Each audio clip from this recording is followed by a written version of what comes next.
Dozens of disaffected Canadian youth have been drawn into the vortex of terror to fight for ISIS by a slick propaganda machine and a vast social network. Why does it work and what might stop it?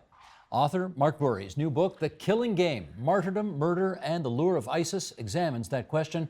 And Mark joins us now. It's great to have you here. Well, it's great to be I'm here. not sure you've ever been on this program before. Not from here. 8 years ago, I remember I was in Ottawa, and I was on a panel, and I said satellite feed. Right, and I said to the publisher of the Star and the editor of the Globe and Mail, they should take down their web pages, and they said, oh, that's silly.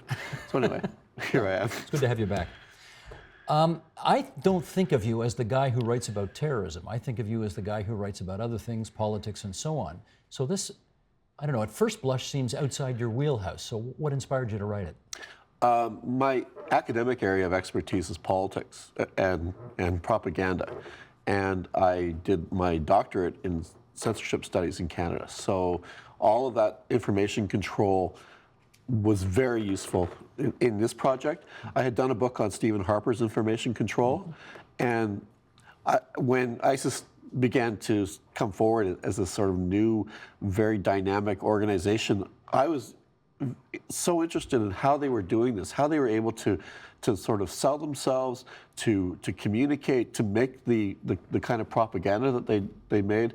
So I just decided to work it out and explain it to myself and to anybody who really wanted to read about it, how it works. What's your best estimate as to how many Canadians are fighting for ISIS at the moment?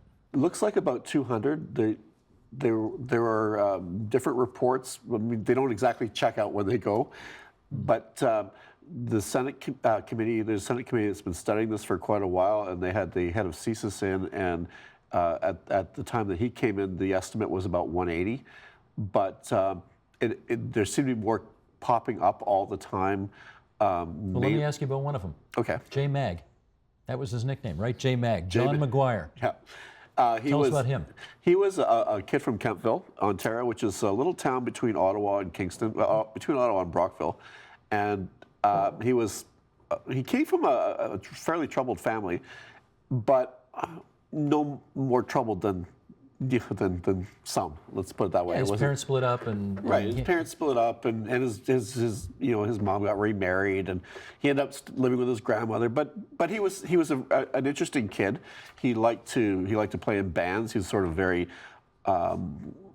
very gregarious, and he would do the morning announcements on the school PA system. So he wasn't some sort of kept to himself loner type. But not a great student either, and got into trouble a little bit from time to time. Yeah, but nothing outrageous. Nothing really serious. I mean, if he'd never gone off to join ISIS, I don't think anybody would have ever seen him as anything particularly odd. So he goes to join ISIS. Well, hang on. Before you get there, I get the characterization of him, but were there any sort of warning signs along the way that suggested this is a guy, that's a red flag, we got to watch this? I don't think so. I don't think there's any real warning signs about him until he begins to become so immersed in Islamic, or what he saw as Islamic theology, that he began to actually annoy Muslim people in Ottawa around the university stuff by actually not harassing, but haranguing Muslim students about why they weren't doing sort of enough to show their sort of Islamism or whatever you want to call it. But where does that even initial interest in Islam come from? Okay, he had bounced from job to job, and he'd worked in a store, a little store in Ottawa, and one of the people who worked there was Muslim, and they started talking, and he became intrigued by the religion, and he converted to Islam, and then what seemed to have happened was that he left the realm of ordinary Muslims and had got into this super torqued version of Islam. So he'd gone to California, he had met, for want of a better word, extremists there, and then he had tied into, which is a lot of what this book is about, the whole internet culture of Islamic recruiting and Islamic extremism. And I have to use the word Islamic with these sort of scare quotes around, because it's not really Islam as most Muslims know it, but it's this, like I said, it's a supercharged, super torqued version of dynamic Islam. And again, but even to this point, okay, he converts. He's very into it. He goes to California. He takes this trip. It's obvious that he's getting deeper and deeper in. It is still a vast step between all of that and deciding to give up everything and go overseas and fight and die for this cause. Yeah, and I'm glad you picked up on that, because it is a huge step. Lots and lots of young men, especially, have the fantasy of doing something dynamic with their lives. And some of them will fantasize about, joining some great cause and going overseas. But to actually move from thinking about something to action is a huge leap. And that's where ISIS propaganda is so good, because it gets people to make that leap. And with the help, allegedly, because some of the stuff is subject to legal action right now, but with the help of recruiters in Ottawa itself, he was able to actually make the steps of going over there. To get there was quite complicated. You just don't show up if you're smart and try to join. And so that was facilitated. But to get a person from the place where it's the realm of fantasy to the realm of action, to actually act out in a violent way against another person or to kill other people is a huge set of steps. I mean, Army recruiters have worked on this for generations, and ISIS has got this down pat. And that, to me, was very, very intriguing, because in the military studies that I've done, and especially in the Second World War, because I'd written a book about censorship in Canada in the Second World War, I read a lot about how hard it is to get men to do things that, by and large, they would not do in the course of their normal life. And ISIS has been able to do this so often with so many people from Canada, from other Western countries, people who were born into Muslim families, people who weren't born into Muslim families, people from Chechnya, Bosnia, people from the United States, everywhere. ISIS is not a local insurgency group. ISIS is a colonial group. ISIS is a group of people. There are at least 20,000 foreigners involved in ISIS right now. It has a local leadership, but they are literally settling converts and recruits onto other people's land, having them govern other people, and setting up this society, this almost cult-like society, in the middle of what had sort of formed out of a no man's land in the Syria-Iraq crisis. But before we go on with more of that, let's close the circle on Maguire. Sure. What happened to him? He went over there. He decided that he would send a little bouquet to Canada, which was this video that he did. It's still available on YouTube, where he explains that he was a typical Canadian boy, brought up playing hockey, brought up playing in a band, and saying that we as a society don't have the right to live in safety and live without fear. And like so many of the young people who've gone over to fight for ISIS, like a very disturbing number of people who've gone on to fight for ISIS, he was killed soon afterwards.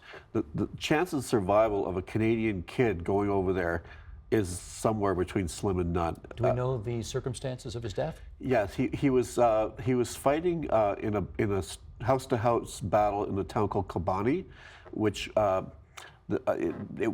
ISIS had been fighting for this town in Syria for quite a while.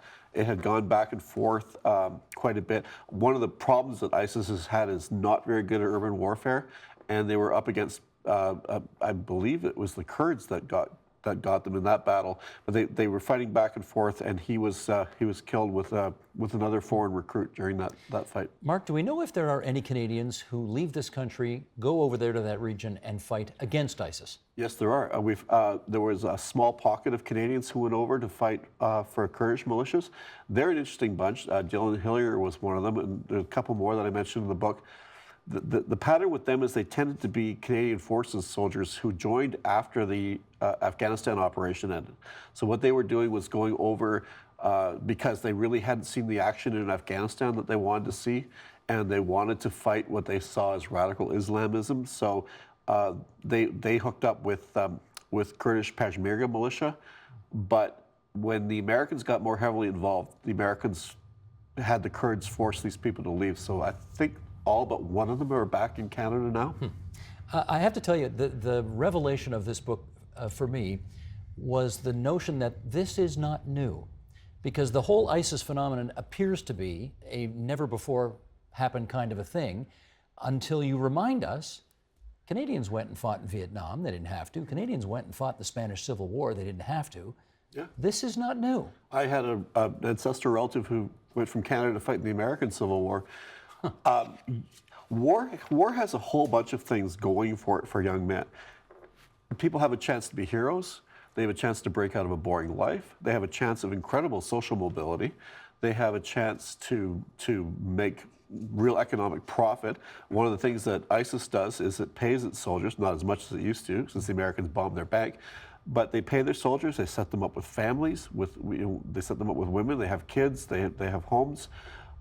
It is a way to break out of a rut for people who are in ruts, and that has been the case for disaffected young men forever. And except that it's not just disaffected young men. Women are doing this too. Yes, no, that's fairly new. We didn't have women go to fight in the Spanish Civil War, or if we did, we don't know about it. It was very rare, but ISIS wants women to go over, and not just soldiers. They're looking for accountants. They're looking for people who are knowledgeable in Islamic law. They want to build an entire society of recruits of foreigners to come in to govern this territory that they have. So they're looking for electricians and engineers and artisans and stuff. And women to have babies. And women to have babies, but not to fight. Not the Kurdish militia will have women fight, but ISIS draws a very firm line on that. But people did go fight in the Spanish Civil War. People from the West did go fight in the Russian Civil War up to a point. It's Lord Byron and the Romantics in Greece. There's always this attraction, and if you can get past the hurdles of the wonky ideologies involved, you can see the theme in there. And right now, I don't think it's a really great time to be a 20-year-old guy in our society. It's hard to get a job. It's hard to go to school. It's hard to have much excitement. We become very sort of... But Mark, the remedy to that is not to go join ISIS and Yes. blow yourself up. No, that's true. Although, let me do, here's a quote. This is from George Orwell's 1940 review of Adolf Hitler's Mein Kampf. He says, Hitler knows that human beings don't only want comfort, safety, short working hours, hygiene, birth control, and in general common sense. They also, at least intermittently, want struggle and self-sacrifice, not to mention drums, flags, and loyalty parades. However they may be as economic theories, fascism and Nazism are psychologically far sounder than any hedonistic conception of life. Sounds like ISIS is tapping into the same thing. It sounds like a lot of politicians have tapped into that over the years. We in the West, we know about that when it's taken to the extreme of Nazism, but ISIS offers easy answers. It offers status and prestige. It offers paradise after life. I hate to say Hitler was right, but on that he was right, and they were able to sell that line of swill to people for quite a while. And is there anything new though about ISIS's propaganda machine compared to, say, Leni Riefenstahl's? It's better. It's built on the same sort of high quality visuals. It's much more violent, much more upfront about human destruction. They really are the masters of social media too, aren't they? Yeah, when they started out, they're in a bidding war with a lot of other organizations in the same area who have the same ideologies. They're like al-Nusra and Al-Qaeda over there, and there were 1,200 factions when the Arab Spring fell apart and the Civil War broke out. 1,200 factions, and they had to basically get into a bidding war for attention from the world, from the world that they could recruit from and from the world media. And what they did was they came up with this propaganda system. Not only could they make good propaganda, and they had people who were trained in commercial work that were doing this material. They had an instinct for the storyline too. They also realized that social media, because so much of that area runs on cellular systems, and social media like Twitter is really designed for the kind of very low infrastructure systems that they have in the Middle East. They were able to upload a lot of this material through Twitter to use the pipelines established for people's cat pictures and pictures of their dinner to get ISIS propaganda out and to talk to and to sort of coordinate ISIS's people all over. Tell me this: has Twitter done enough, in your view, now that you've looked at it, to clog up those pipelines that ISIS clearly takes advantage of? When I was writing the book, which was most of this work was done last summer, I would have said no. They've started to do more and more and more. The Canadian military intelligence people and CSIS and CSC are starting to clue into this now, I think, as much as they can in Canada. The Twitter is working with intelligence agencies, but they're getting pushback from people who are worried that the internet's sort of freedom will be compromised by basically warfare on social media. So tell me this then. We have a pretty good understanding of what actual militaries are doing to try to combat ISIS on the battlefield. What are we doing in terms of meeting them on the digital battlefield? Well, it is sort of ham-handed because what they're trying to do is shut them down all the time. There's very little attempts to engage them and take them on in a way, and on a higher intellectual level, where you would have people who are better theologians than ISIS's theologians argue down their claims of being, pure Islam. And I think that's something that there are people in Islam in the West who want to do that and who need more support. Otherwise, it's a matter of finding each one of the sort of little nodes, and it's quite a complicated system that they have, because it's not just them sending stuff out. There are people who are in different areas of North America and in Europe who retweet, who resend, so that it goes from hand to hand to hand, and each one of these has to be sought out. But the message itself has to be confronted. That's the point I was trying to get to a second ago, is that it becomes a whack-a-mole game. And it's one that there, like I said, there are people who are worried it compromises internet freedom. I don't have too much of a problem with it so far, and there are a lot of people who are working in Canada, I think, who could use a lot more support in terms of de-radicalization off the social media. How well are we doing at that? Mainly, I guess, two things: getting to these kids before they get radicalized, and then once radicalized, de-radicalizing them. Getting to them before they're radicalized is tricky because, it's just a matter of how you raise your kids. I have a 16-year-old son. I suspect I would know if he was becoming radicalized. A lot of it's going to have to deal with parents and caregivers when you see somebody who's obviously having problems.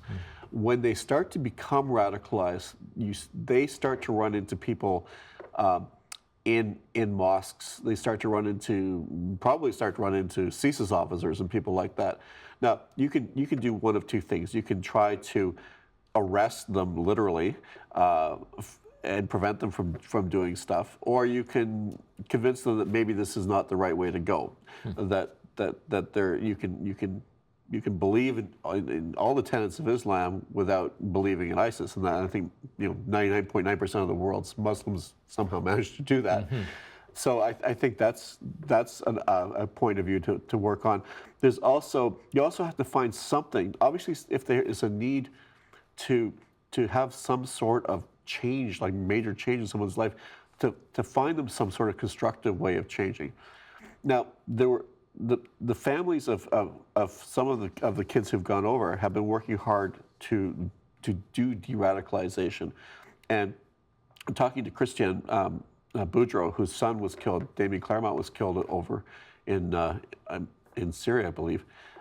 She told me how hard it was for her to push for de-radicalization, to get help from the Canadian government. Everybody wanted to talk about arrests. Not that many people wanted to talk about prevention, because we don't look at prevention in terms of statistics. We only look at arrests. She was, last time I talked to her, she was running out of money. She was having problems with her work. She was having problems at home, trying to be able to hold this together and doing it all herself. And when that's the case, then obviously we need, as a society, to help do more in that regard with the families. I just wonder, what is there that we should be doing that we're not doing right now that could prevent this from happening? I think dealing with the families, having more outreach with looking at young men in a different way. I think schools need to be involved in that. Like I said, I think if I had a boy at that age who was going that way, I would hopefully pick up. Someone should pick up on it. And then if need be, there are people, and I talk about them in the book, who are very actively engaged, who are Muslim, very intelligent Muslim theologians and activists who would be more than willing to sit down with a kid who was a John Maguire or a kid from a Muslim family who wanted to go over and try and talk them out of it and try and put them towards something that was constructive but rewarding at the same time. Whose eyes are these? I don't know. When I saw that cover, my jaw just dropped. Yeah, that's strong. That's very strong. I guess that's not going to be it. Mark, really good book. Thanks so much for coming in tonight and telling us all about it. Thank you. The Killing Game, Martyrdom, Murder, and the Lure of ISIS. Mark Bourrie. Help TVO create a better world through the power of learning. Visit supporttvo.org and make a tax-deductible donation today.